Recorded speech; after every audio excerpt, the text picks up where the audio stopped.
I think at the core of all of this, lead generation is dead. We have to change the mindset and the language that we use so that people can start winning and actually treating people the way in which they deserve to be treated instead of just transactionalizing them. All right, here we go. So I got a good one for you guys here today. It's gonna be a great guest. A lot of you folks told me that, hey, you've heard of Erik, you've seen his content, you might have attended some of his webinars. He does a great job, and he's got a really interesting topic he's been talking about recently, a transition his team made. And the topic of that discussion was lead generation is dead, which I think is a great topic. I love it. I love the headline. And it instantly makes me curious, and I want to know more, kind of what you mean by that. But let's start. First things first. Erik, welcome to the show today. For the people that have been living under a rock the last decade, might not know who you are, why don't you give us a quick intro on, who's Erik Hatch, about your team and what you guys do? I don't know who's been living under a rock. Like the people who are just selling houses should just sell houses and do the damn thing. 100%. I've been in the industry almost 20 years now and started as a part-time agent. I've kind of sat in every seat. I was a part-time agent. I was an agent on a team. I was a full-time solo agent. I then started a team. My team collapsed and everybody left except for two people. I then started over. I was with a franchise model. I was with a mom and pop. I then owned my own brokerage. I'm now with Real. My team in their top year sold 1,024 houses in Fargo, North Dakota, of all markets. So we had a 9.5% market share. I've been out of production for 10 and a half years. I serve as a real estate coach for top producers and team leaders. I built at one point the most impactful ISA, inside sales agent department in the country. I'm not the creator of the agent partner / showing partner model, but I am the one who I think has galvanized it on a large scale, introducing it to so many people's worlds. My business has gone from the top of the top to a massive crash in 22 and 23, having to essentially start over our business. We've sold over 7,500 houses. In my top year, I sold 153 houses while leading my team, and no DocuSign, no showing partner. It was just me and a very understanding wife. And so I've been in every last seat. I've lost hundreds of thousands of dollars. I've made millions of dollars. I've done it all. And I'm fired up to share with the world on what not to do and what to do. And I think that what you shouldn't do if you have a business that's anything like mine is you shouldn't lead generate anymore. So that's the crux of today. I love that. I love that. And I'm going to be the advocate here for the audience. I'm the audience advocate. What do you mean by that? Right? Because, you can see, I got some Gary Keller books back here. Everyone's read the Red Book, and I've gone through all the models. Lead generation, isn't that what we do? Erik, let's unpack that idea. What do you mean by that? Sharon, who's a part of Real, former president, now board member, he said something really powerful, and that's along the lines of we don't have past clients, we just have clients. And I'm like, okay. So that started to get me in this mindset. And then he said, nobody wants to be a part of a downline, which is another language shift. So it's like, okay, so nobody wants to be a part of a downline. Nobody wants to be a past client. And then he said, nobody on your team, because I've done real estate teams for forever now, it seems, nobody on your team wants to be retained. They don't want to be a part of your retention plan. And so it started to get me in this loop of thinking of the language that we have matters a lot. And I can promise you this, that Gustavo, if you were somebody who bought or sold a house with me, or you and I were college bros and doing life together, you don't want me to generate a lead from you. That immediately transactionalizes our relationship. And it means that I'm connecting with you because I want something. It is the wrong way to stack the dominoes. Gary Keller and Jay Papasan, who wrote The One Thing Over Your Left Shoulder, is they talk about how the dominoes that we have matter a lot. And when you have a domino, it's 50% smaller than the next one that I can knock down. And so I think about dominoes all the time. Although I'm not a cool guy that plays dominoes, I at least understand the concept of putting things in the right order.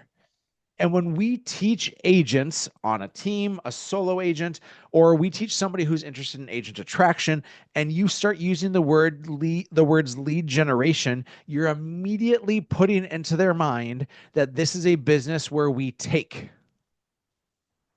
And that's messed up. Lead generation is about how I win and what I get and what I want. And that's the wrong friggin' way to think. I need to be a giver. I need to be a servant. I need to pursue people to make them feel seen, heard, wanted, and cared for. And then when I am in a trusted relationship with them, I need to give. The byproduct of giving is that you eventually will win and have your unfair share. But I rarely know of anybody who says, I want something really big in life, and so I'm going to pursue big. I rarely know somebody that pursues big and gets big. When somebody pursues better, they find big. The byproduct of better is big, but the byproduct of big is not better. The byproduct of lead generation is that you are consistently chasing transactions. The byproduct of pursuing people and making them feel seen, heard, wanted, and cared for is that you will eventually have a plethora of business. And so that's why I think at the core of all of this, lead generation is dead. And we have to change the mindset and the language that we use so that people can start winning and actually treating people the way in which they deserve to be treated instead of just transactionalizing them. So and that's a pretty profound, shift. I think it's a pretty profound change. If someone is living that transition, if someone is doing what you're saying, what does that look like, Erik? Does that mean calling my database? Because that's how I built my business in the past. Is that calling my well, not past clients, my clients? What can you show us what that means in action? And I'd love to segue into how did you execute this within your own team? Yeah, I want to give two examples. And these are, I'm a former KW agent. I think most people in the world are former KW agents at this time. Point, yes. First, let's talk about BOLD, right? The class that KW has, Business Objectives: A Life by Design. Class. BOLD is the worst and best thing that agents can do. And maybe it's transformed itself now, but here's why it's the best, is it teaches agents to be fearless in the pursuit of winning business. And it teaches agents to get off your butts and to actually make the phone calls and to do the things you're supposed to do. That's the core of it. And I love it.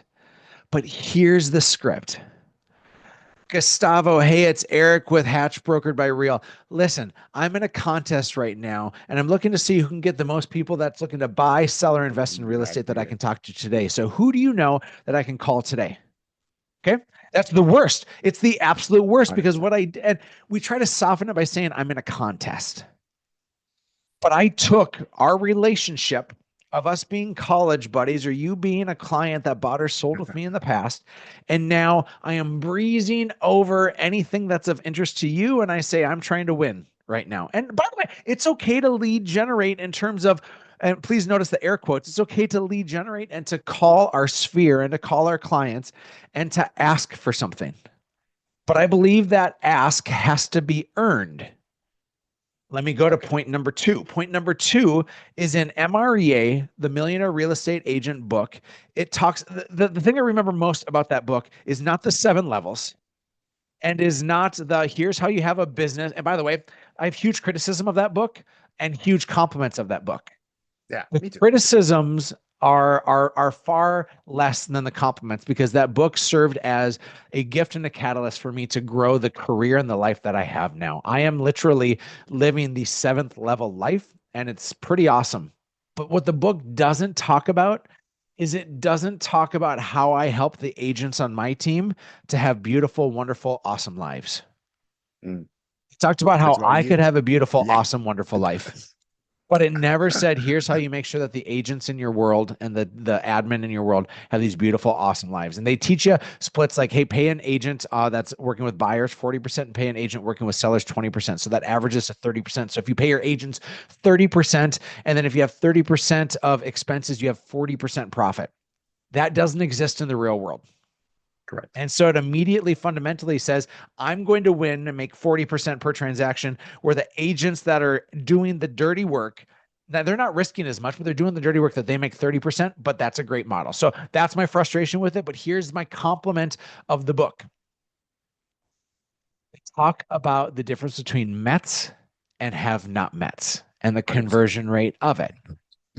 A have not met, think an internet lead, think a neighborhood that you're farming. That is, do you remember the conversion rate, Gustavo? Two out of eight. What is it? No, it's 1 in 50 for have not Mets. Oh, that's right. Yeah, I'm 1 confusing the in two. For 50. That's Mets, it's 2%. 1 in 1 in 50. It's why I look back on my business and the 7,500 closed transactions that we've had, and I wonder, why did I ever buy business? And it's because I was chasing trophies, Gustavo. I was chasing being number one and bragging to say we sold 1,024 houses. But there's heart in that too. Yes, I was chasing those trophies because I thought that those things actually had merit and value. But I was also trying to give all my agents big lives and big opportunities and big chances and more at bats. There is a season for buying business. But the problem is most people don't know how to change that season. And that's what I'm here to try to galvanize today, is to change that season. Because if you bought Zillow leads for the first 3 years of your career and you paid Zillow a stupid amount of money and it cut into your profit, but you built your database. By the way, I hate the word database as well, because nobody wants to be in a database. Yeah, correct. They want to be in your favorites list. Right? You scroll through your phone and you have your favorites list of all the people that are like highlighted, and like those are the people that we have to be thinking of, these clients and these relationships that we've been in with, the people that have transacted and we did life with for months and they cried with us. And so here's how we thank them: is we send them a newsletter once a quarter and we automate a client event. And like, we got to do better with that. And so let's talk about, we talked about the have not Mets. We talk about the Mets now, the people that we're actually in business and relationship with. People that we know the names of their kids and we know their favorite sports team and we know the fear and the anxiety that they have around money and all these other things.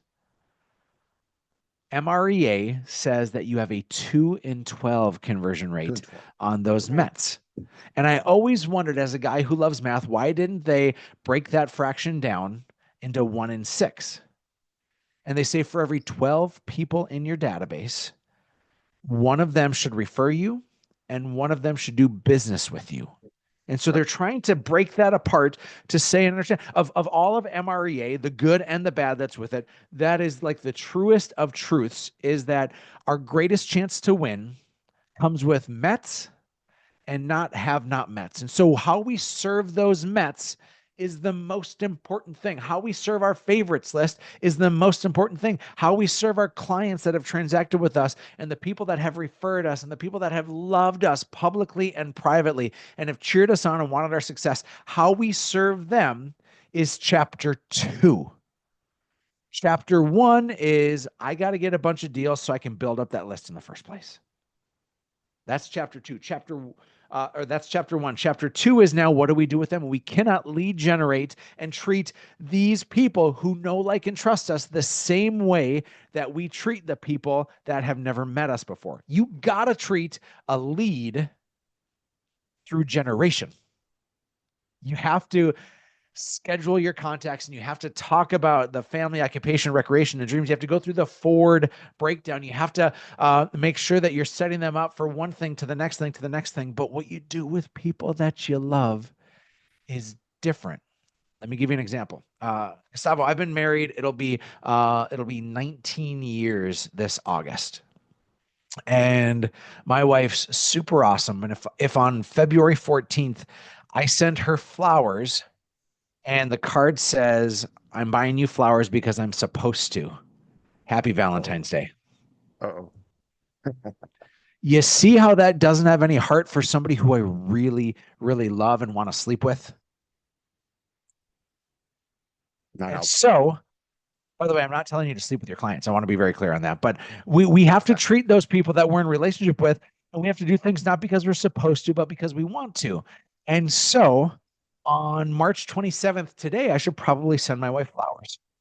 And the card should read, "You were on my mind. I love you." Pretty simple. See, we're supposed to give things and do things because the world tells us we're supposed to give and do, and that's the lead generation. But relationship cultivating and pursuing your people happens with this acronym. This is an acronym I created. It's because I want to sound cool and I didn't know anything better. So that's what this is. The acronym, and please, if you're taking any notes of if there's anything noteworthy, it would be this. I write down the acronym CAGE, CAIG. Because if we have these people that we love and that think highly of us and that are likely to do business with us and that are likely to refer us, and we don't want to generate and call them and say, hey, do you know anybody that's looking to buy, sell, or invest in real estate? We don't want to treat them that way. We want to show up as a cage fighter for them. It's actually a cage lover. It's not a cage fighter, it's a cage lover. But the C is to compliment. Gang, before we pressed record, I told Gustavo, like, hey man, you're showing up for my Monday calls. I run something called CEO Connect. So I'm training real estate team leaders and doing my best to just serve on a weekly basis. And Gustavo's been showing up lately. So like, hey man, it means a lot to me that you're showing up. Oh, compliment, done, right? Like Cool. that, not like a word for word thing, because it needs to be in my DNA to let people know I think they're awesome. A compliment is you saying, I think you're awesome. If you're a stranger, David right now has his picture up. Everybody else, just I got your name, but I don't have your picture. David, I can be like, bro, love the shirt. That's a great color on you. Like, weird thing to say, David, you look great. But like, how easy is that to just give a compliment and to throw it out there and to say, bro, I see you. And so the first thing I do when I think about how often do I connect with my clients, I almost find myself saying database and past clients because it's just ingrained in us as realtors. Old habits, And I find die myself hard. trying to Old say lead habits, die generation, hard. but our language matters, right? Nobody wants to be retained. Nobody wants to be a part of a downline. Nobody wants to be a past client. We have to church it up a little bit. And so compliment is the first for Cage. A is ask. And I'm going to come back to this, Gustavo, because this is my favorite one. I'm going to come back to the ask. The I is to invite. So it's foolish of me not to say to your group right here. And by the way, group invites, group compliments, they don't land. If I were to say to the dozens of people that are here right now, like, hey, I'm so glad that you're here. It means a lot to me. That doesn't resonate with anybody. But if I say to Simon Driver, by the way, my son's name is Simon, so I'm drawn to that, of course. If I say to Simon, like, Simon, bro, I know how busy you are. The fact that you're slowing down to hang out with me, that means a ton. Like that's going to carry some clout. We have to get away from this group compliment, this group invite, and think that we're actually doing something positive. It doesn't work that way. Let me give you another example. As my wife was a public educator for 17 years. She taught first and third grade. 20 little a-holes in her class every year, give or take, you know? And these kids, imagine if there was a problem kid. Let's say Deborah was just a pain in my wife's side. If my wife said to all 20 kids, hey kids, listen up, you got to pay attention. Come on now. Deborah's not hearing that. Tell my wife has the confidence to say, Deborah, get your crap together. Like call it out one-on-one. Nobody hears group anything. You have to give specific. And so the invite I'm talking about in the cage and the compliment, the invite is like, hey, Deborah, I'm throwing this event in Fargo, of all places, Fargo, North Dakota, God's country. I'm throwing what I think is the event of the year. Proves to be the favorite event that people attend. It is equal parts heart and head. It is everything that we're talking about here. And Deborah, I know you have specific goals for this year, and I'm confident that if you attend this event, it can help change your life. If you lean in and really do the things you're going to learn, Deborah, I am confident that you're going to win and you're going to say that's the best money you spent all year. So June 16th to the 18th, it's our Hatch Summit. Go to 𝐻𝐿_coaching.com. You'll see the Hatch Summit on the drop-down list, and you'll get all the information. Because I got this event that I'd love for everybody to come to. But if I invite everybody, Gustavo, I'm not inviting anybody. And we have to understand that this pursuit plan of people, this cage fighter / lover that we're doing, does not work when we go one to many. It has to be one to one. If anybody wants to be seen, it's one to one. The G is gratitude. Gratitude and compliment bookend this because they're often seen as the same, but they're actually very different. They're actually very different. Gratitude is specific. What I gave Gustavo, I labeled as a compliment, but it's actually gratitude, right? Hey, man, you're showing up every week. It means a lot to me. That's gratitude. The compliment is, Gustavo, you had a tribe of people that I got to serve, and you must be serving them really, really well. It means that you care about people and you understand that when you give, you'll eventually win in the end. And so I love what you're building. That's a compliment, right? You see, it's specific. It's about what he's doing, but the gratitude is just thankfulness. And we have to understand that those two play different. Does that make sense, Gustavo? It does, that's deep. I think it's very profound what you're saying, because I think a lot of us, like you said, old habits die hard. I think we do, treat people that way. And I think I'm always shocked by the amount of agents, Erik, that shudder at the thought of calling their old clients, let alone their family, their database, by people that they know, like, and trust, but just people they've already served. And they're like, oh my goodness, like, it's been too long. There's no possible way I can do that. And because, and the real reason is what you're saying, actually. It is because they think they're going to take from them. Like, I don't want to use that bold script. Like, I don't want to. I don't know. Because they're not saying I don't want an authentic connection and I don't want to serve them. I don't think that's what they're saying. They're saying I don't want to take. That's why they don't call their database. That's what. Oh, you know what I mean. They don't call their sphere, people, their friends, family, people they know, because they don't think they're helping them. They don't think they're of service. I actually think they don't think they're valuable. That's another topic. But they have the opposite. They might not even realize this, but they have the opposite mindset of what you're talking about. And not only does it lead them to fail, right? It stops them from even trying. And I think that's how profound that is. Because if you change, like, if you flip that switch, right, and you throw out the bold script. I never loved the bold scripts. I attended 4 times, but I'll be honest with you, I made the call. I loved it because it helped me make the calls. I didn't use that. Sorry, Diana, if you're listening out there in the universe. I love the course. I just didn't use the scripts. It wasn't me. It wasn't authentic, right? But a lot of people throw out that bold script. You can take the regimentation of bold. Yes. Cage piece for it. It works like this. Watch this. This is how I would call Nick, who is somebody who bought a house with me 4 years ago, and I haven't called him since because I felt weird and I didn't know what to do, or I've been too distracted of chasing the next Zillow lead, and I've just been irresponsible with it. Like, I'm going to call Nick. I'm going to say, Nick, bro, I was thinking of you today. Listen, I recognize I've been pretty bad at communication, and I want to own that. So I hope you can accept my apology, but I was doing a gratitude exercise earlier today, and you shot to my mind. 4 years ago, you put your trust in me as a realtor, and I didn't know much. I know I wasn't very good, and I'm still trying to get better every day, but you put your trust in me, and that impacted my family in such a positive way. And so, Nick, I want to tell you, I'm really grateful for you. Boom. Now, what does Nick think of me when I say that? Even if Nick thought I was a cotton-headed Niggy Mummins before, and I was just somebody who was a mouth-breathing, space-taking, mediocre agent, I've just told Nick that I'm grateful for him. And I'm specific, and I talked about the impact it had on my life. Regardless of the ill will that he has, holy cow, that's powerful. But here's the key to all of this, because I promise you, anybody listening who's been in this game for a day or two has clients that they've transacted with in the past, and they've lost touch or they've fallen out of rhythm. Maybe you're one of those one in a million superstars that's great about it. But here's that exact situation, but this is the ask.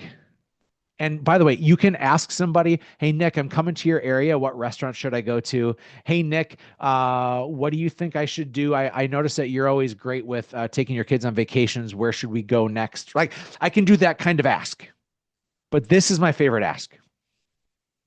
Nick, yo, I recognize I haven't called you in a while, and that's on me. I hope you can accept my apology. You bought a house with me 4 years ago, and I realize that I've fallen a little bit short. I'm hoping you can do me a favor. I recognize that then and now still, I'm not a 10 out of 10 as a realtor. And so I'm hoping you can give me a gift, and that is letting me know what's one thing I can do better or different as a realtor. How can I improve? Now, what I'm not going to say, Gustavo, is I'm not going to say, hey, Nick, how'd I do as your realtor? How we ask our questions matter. Instead, I'm going to say, Nick, I know I'm not a 10 out of 10. What's one thing I can do better or different as a realtor? Now, two things happen. Number one is he's about, assuming that he gives me feedback. Number one is I'm going to assume that he gives me feedback, and that is a gift to me. Even if I'm not going to do anything with it, it's given me perspective, and I'm now moldable clay. But do you know what happens with moldable clay is that Nick's fingerprints are now on me. And when Nick's fingerprints are on me, he has an emotional connection and or investment in me and with me. He becomes an unintentional board of directors, board of trustees, board of advisors, where he's now being used to shape my future business. And if I had fallen short, he's now helping me to be better. If I crushed it, he's reminded that I crushed it. But either way, what he thinks of me improves. Stacking the dominoes in this sort of way to go to the people, that's the 2 and 12 instead of the 1 and 50. It is the Mets instead of the have not Mets, and showing up to give. Because what I'm doing in this, and this is the wise part, I'm giving Nick voice. I'm giving him acknowledgement. I'm elevating what I think of him because it's all true. It's not because I'm full of crap. It's because I literally think highly of this man. And now Nick is giving to me something that will lead to the next domino. It'll lead to me getting better. It'll lead to him thinking higher of me. It'll lead to him thinking this guy should be referred, or if I'm ever going to buy or sell again, I need to work with him. It's leading to all the good things. But if I lead with asking for a buyer or seller or investor to work with without cultivating that fertile soil, it's for nothing.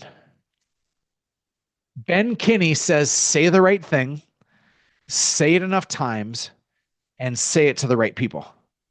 Say the right thing is cage. Say it enough times is bold. Say it to the right people. Well, those are our clients. Those are our friends. It's not our database. That's the recipe, bro. I love that, and it reminds me of something. I once did this very public exercise as an active agent, and I put this on social media. I put it out to the universe, and I said, I'm going to talk to 10 I put this out. If I don't publish it, I'm not going to do it. I'm going to talk to 10 members of my sphere, my friends, family, coworkers over the last year that decided not to work with me, right? I put it out there. I'm going to do an experiment. 10 people that know me, know, like, and trust me. I'm gonna invite them to have a coffee, and I want to chat with them, and I would love to get their honest, unfiltered feedback, right? And 3 people took me up on that. Not 10, not all 10. That's not going to happen. 3 people and those were some of the like best conversations I've ever had with someone where we didn't have a specific objective. We're going to go there to accomplish a goal. That I wasn't going to sign them up as a client. I said, hey, can you help me you're someone I respect. You're someone that's in my world, and I'd love to. And decide not to work with me, which is fine. That's 100% your choice. I'll totally get that. I just love to hear how I can do better and serve you and people like you are friends. How can I do that? And Erik, I kid you not. Last week, I'm not making this up. I got yet another referral for one of those 3 people, right? Boom. Like that was 10 years ago. Like that was so when we make these connections, when we, create that fertile soil, that is profound for people. Like that, I don't know how to explain to folks, that that I think profound is the right word, how memorable that is and how different that is from our typical conversations or typical interactions with the people around us. So, you know, So that's just let me another example of making that authentic connection without, so you have to disconnect yourself from the outcome a little bit, right? Mhm. Disconnect from the outcome and kind of focus on that connection. uh, two things that are on the tip of my tongue here.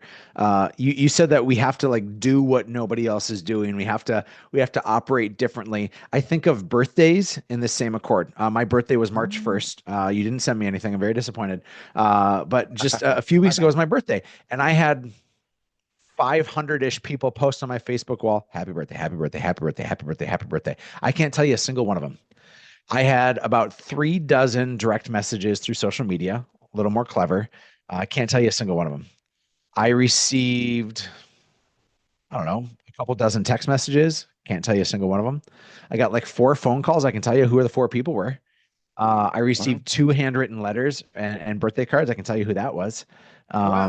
And so we have to think about how we do things differently. But here's my thing is Facebook is, by the way, my favorite CRM is Facebook. So those are my relationships. And it will tell you everybody whose birthday is tomorrow. So Gustavo, if it was your birthday tomorrow, where do you live? Are you I'm in Mexico right now. Mexico, sunny Mexico. okay? You live in Mexico? Yeah, definitely. I didn't know that. Well, let me It's pretend you live in San Diego because that makes for a okay. better story for me. Okay, you're Close wearing a enough right Padres here. hat, so I'm going to go with that. Yeah. Here's what that would look like: is I'm going to send you a video message. I'm either going to text it to you or send it to you on social, and this is the day before your birthday, and Facebook tells me when that is. Um, here's what I'm going to say: is I'm going to say, Gustavo, bro. First of all, I see it's your birthday tomorrow. Happy freaking birthday, man! Super pumped for you, and you know how cheap I am. And so I want to give you the best possible present that doesn't cost me anything. I went to Chat GPT and I requested a list of the top 50 places to get free crap in San Diego for your birthday. And I'm going to send that over to you right now. And you can eat every hour on the hour all day tomorrow and be the fluffiest, happiest person on earth. And it costs me That's nothing awesome. and you get a bunch of free stuff. Right? Like, how memorable is that? That's awesome. When you stop posting on somebody's Facebook wall happy birthday and you go to chat, it's my favorite hack is just say free birthday stuff in San Diego, California, and give me the top 50 things. And it's going to give you the free Starbucks coffee, and it's going to give you the free Grand Slam at Denny's, and it's going to give you like all these things that you can just start stacking. And you're going to That's awesome. stand out apart from the crowd because the purpose is to be memorable. The purpose is to be remarkable, to do something in which people will remark about you, which is why when you went to those people that didn't work with you, you became remarkable to them. 100%. You did what nobody else does. And if you do what everybody else does lead generation. Now, let me give you a second example because I told you I had 2 things on the tip of my tongue.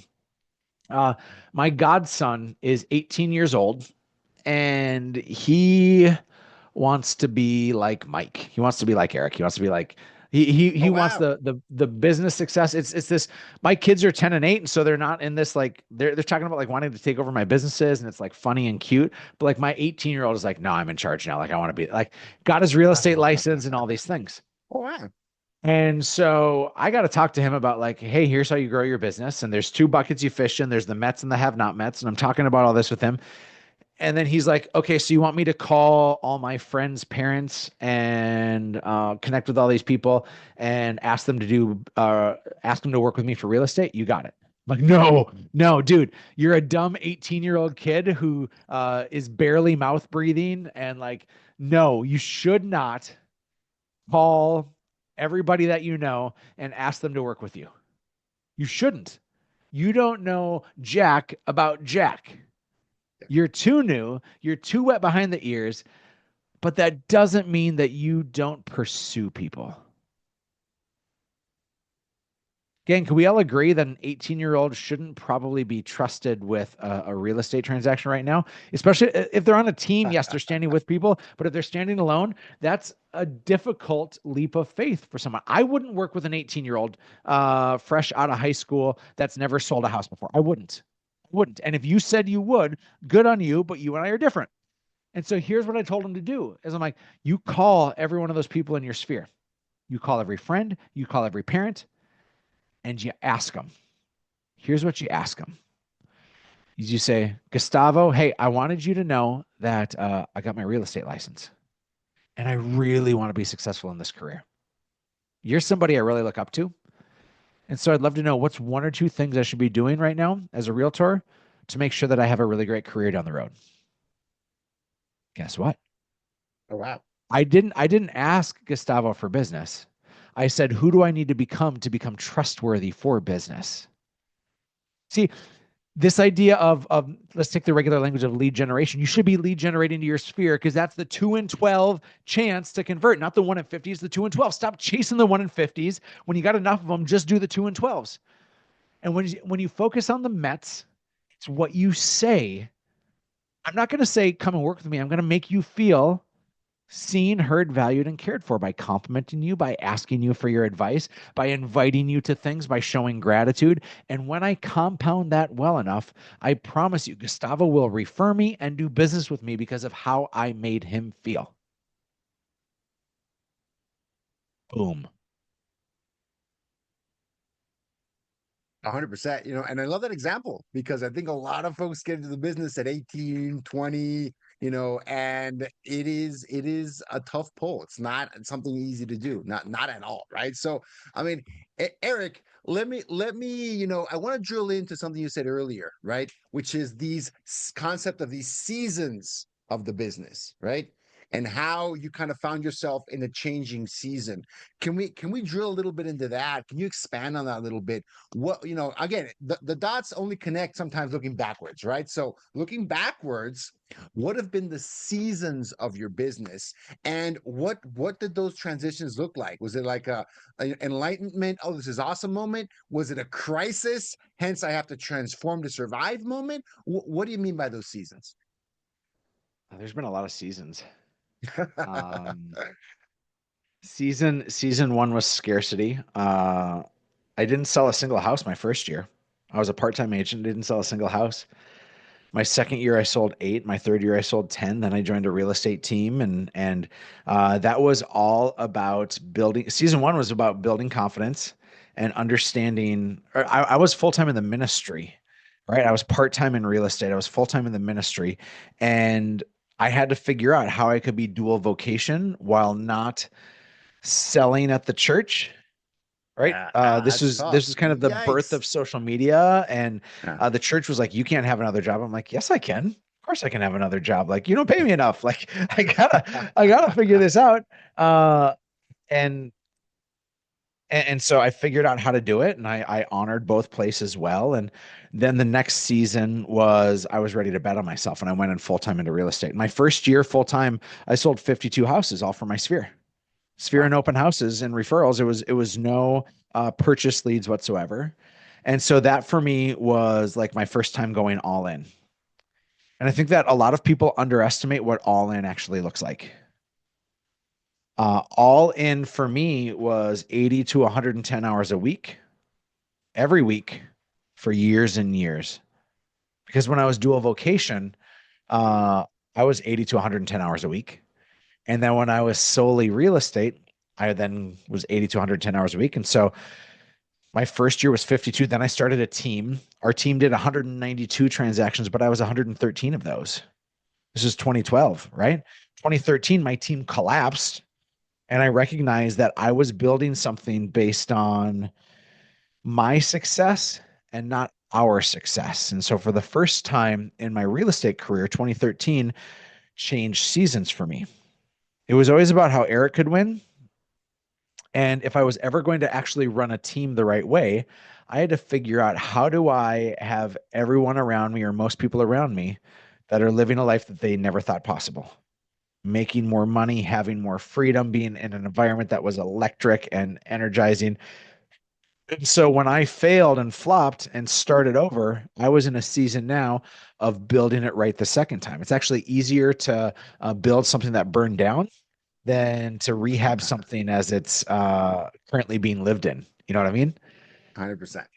And so I rebuilt, and that's the foundation of what we've had now for the last 12 years is that rebuilding of, and that came as such a gift to me. I opened up my own independent brokerage, which was great. And we did we kind of checked every box. And here's my proudest thing is in 2021, when we had our best year. Remember, I live in Fargo, North Dakota, where in 2021, our average sales price was like $260,000. And I had 19 people on my team make six figures. Do you know how fun that is to know that these people, most of them 25 to 35-year-olds, half of them college educated, almost all of them former bartenders and servers, and just like this ragtag group of people that came together, and we gave them a blueprint and a plan and an execution in which they've now gone on. And I had one agent make $500,000 that year net, and I had one agent make 375,000. These were like 30-year-olds who used to be in the ministry as well. Like, just understand like how unbelievable of a life that was for me in a season to see them win. Well, now, like I told you, I'm like a seventh level as it comes. I own my team, but I don't operate it. I have a president. And so day to day, I get tens of dollars from my team because the team game is different now and we're still building back. But my last season that I've been in, and it's been 2.5 years, is me figuring out what my actual identity was. And in November of 22, I lost about half of my production on my team. I had people that left my team at the same time in which I was really unhealthy mentally and physically. And of course, that's one of the reasons why they left. But I was busy chasing building real, and I was busy chasing my coaching company. And they felt like I was an absentee father when realistically I was obsessing over them all the time, but they just didn't see me. There's this interesting complication of all these things.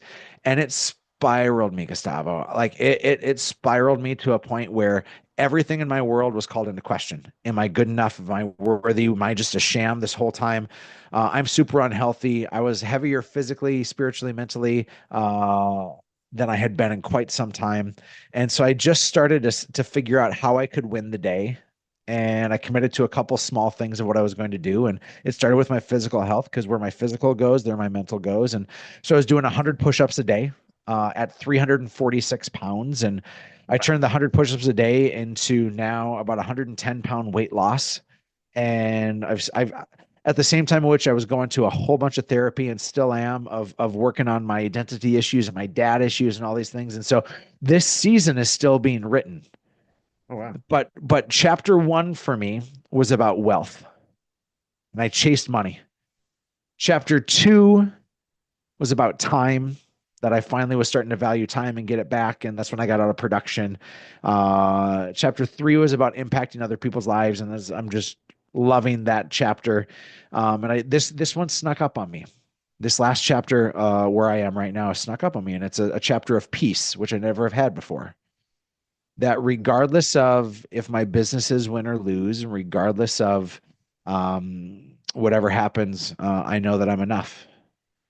And I know that I am worthy, and I know that that I got that dog in me. And so I'm in a chapter in a season of peace now, which doesn't take my foot off the gas pedal, but it makes it okay if I crash. Where before I was never okay with that. So it's been a heck of a lot of seasons. 100%, and that period of time you mentioned, this most recent transition, 22, 23, I don't know if you remember this, but I saw an email from you, right? Where I don't know if it was like it was kind of like a come clean, email where you talked about what happened to your team. You talked about, I think you even lost a building somewhere. And it was like you kind of listed out all of these recent, huge L's you had to take, right? And Mhm. I think I even responded to you saying, "Holy cow, what a great email!" And how you were in the process of kind of lifting yourself up. And I was like, number one, the vulnerability you showed to kind of share those things publicly is crazy. And then kind of sharing that. And if I recall, I think I emailed you and I said, "Hey, it's been a tough year for me too. 22 was a really tough year for a lot of folks, right? Mhm. 23 Mhm. too, 24 as well. 25 can be a tough one too, because if your self-worth and self-esteem is tied to the real estate market, it's been a very difficult few years, right, for real estate, and a lot of ups and downs, a lot of instability in the market, right?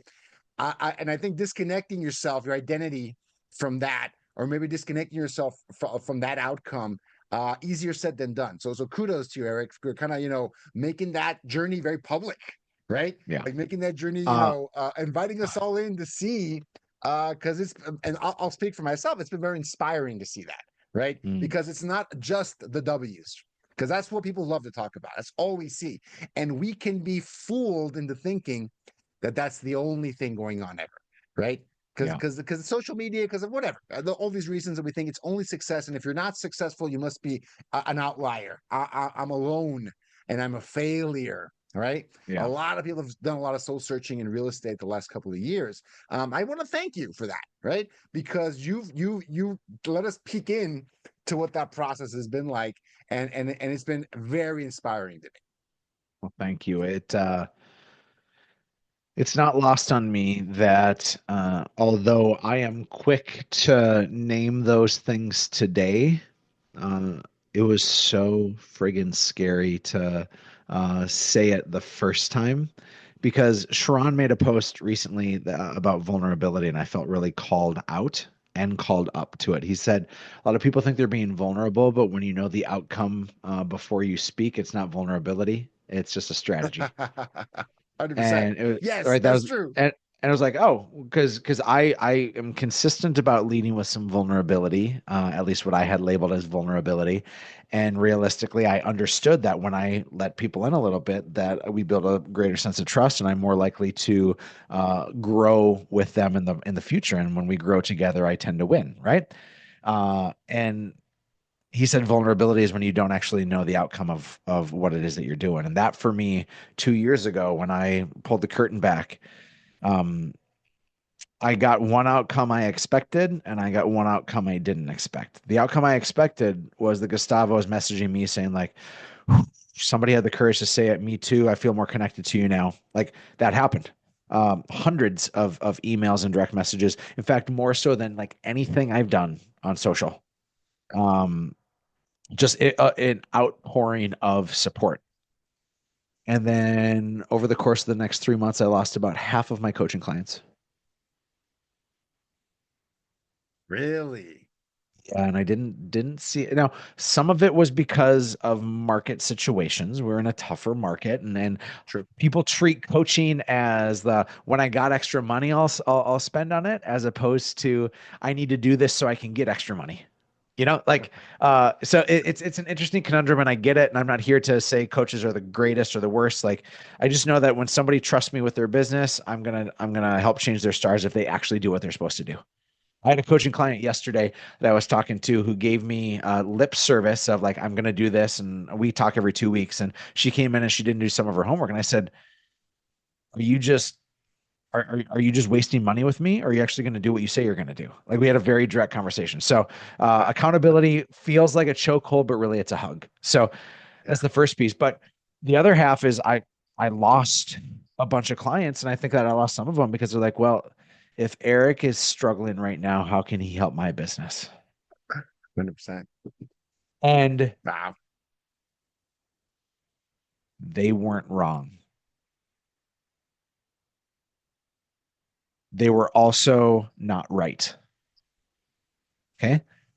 The way in which I make an impact in the world is by serving. And most of us need to do, if we want to do something powerful in this world, and I mean seriously powerful in this world, I want you to imagine that you're on a tightrope, hundreds of feet between two buildings. If you're on that tightrope without a pole or anything else, I promise you, your arms are out, right? One arm needs to be out to help other people. That has to be a constant balance in our life. But the other one has to be letting people help us. I'm out of balance if I'm only offering help but not asking for help. I'm out of Interesting. balance. And so I recognize that they felt like, oh, Erik is out of balance because he's asking for help or showing vulnerability. And if that's their truth, I can't argue with that. My truth is I'm in harmony and balance because I am showing that, and I can teach you the lessons in real time. But if they needed me to have that fire in my belly to put them always first, it wasn't going to happen because I had to put me first. And guess what? I'm healthy as hell today, and I'm still putting me first because that's how it's supposed to work, you know? 100%. So just perception is reality. And if their reality was Erik is a sinking ship right now, I got to get off it, then okay, that's your truth. They're not wrong. I was sinking a little bit. I was just unafraid to say I'm sinking. True. 100%. 100%. And Erik, let me continue this. We're almost out of time. I want to be respectful of your time. I want to make another question that I think is going to be a little bit of that voice of the audience. Let's say someone is listening to this. They believe it. They're like, you know what? I understand where it's coming from. I want to do this more. But Erik, I got to put food on the table. I if I go out there spreading, pursuing people and spreading, the gratitude and spreading, all these good feelings, how am I going to get, those deals, right? Because I need money, sooner than, in some time in the unknown time in the future.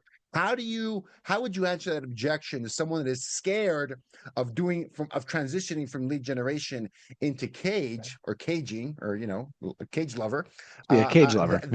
They're scared of the gap, right? Because they're saying, hey, Yep. if I pursue and I buy these leads and I'm just going for the kill to becoming more of a farmer, going from hunting to farming, what if I starve before the harvest? Well, how would you respond to that? Yeah. Really valuable question. I think you have to view yourself as dual vocation, right? Ooh. Like you if your life has been around lead generation and have not mets and doing that dance, this is not an abandonment and an immediate like I'm going to move to this pursuit plan and I'm going to move to this cage approach. You have two jobs. Job number one is to lead generate. Job number two is to be a cage fighter. It means your dual vocation. Here's another way to phrase that. In addition to, not in place of. Mm. If you're spending an hour a day lead generating, do not replace that with cage. Do the hour of lead generation and do an hour of cage. It's in addition to, not in place of. And then once you recognize, oh, I talked to 3 people and one of them just gave me a referral, and I went to lunch once a day with 5 different people that I've transacted with in the past, and one of them gave me a referral, and hold up, I'm just talking to people that like me now? And I'm not getting hung up on. And What? I didn't just give 40% of my commission for that referral. And like we chase after what we think is easiest, but we've been lulled into thinking that lead generation and have not mets are easiest. And they're not. They are easiest when you first start out, and they are hardest when you get going. You just have to understand where you are and what season you're in. I love that. That's a great answer. It's a great answer because there's the nuance of real life. Like this is not, either or, and it's usually not black and white. So I love that. Erik, thank you so much. I appreciate you. If people want to continue the conversation with you, want to learn more about your content, some of these ideas, what is the best way for people to connect with you? Love it. Head to Instagrams and follow me at Real Erik Hatch. That's Erik with a K. Real Erik Hatch on the grams. Love it. Love it. It's a great one. Erik. Thank you so much. It's a Thanks, great one, brother. and I'll be seeing you at CEO Connect because I think that's a great, great, great piece of content you put out every week. It's better than some of that paid stuff out there. This is free. I haven't paid for it. I don't know if I got a special deal or not. It's a great, great, great session. A lot of really high level leaders there, and it's great content. If people don't know what that is, I'll drop a link below so you guys can check it out. It's a great one for anyone that has leadership problems, Yeah. when it comes to profitability and hiring and team building and all, stuff you only have to worry about if you run an organization, right? So, which a lot of agents do. So if you guys are interested, I'm gonna plug that. You didn't plug it much. I'm gonna plug it. I think Thanks, it's a bro. great one. So, Erik, thanks so much, man. I appreciate you. You got it. Be well.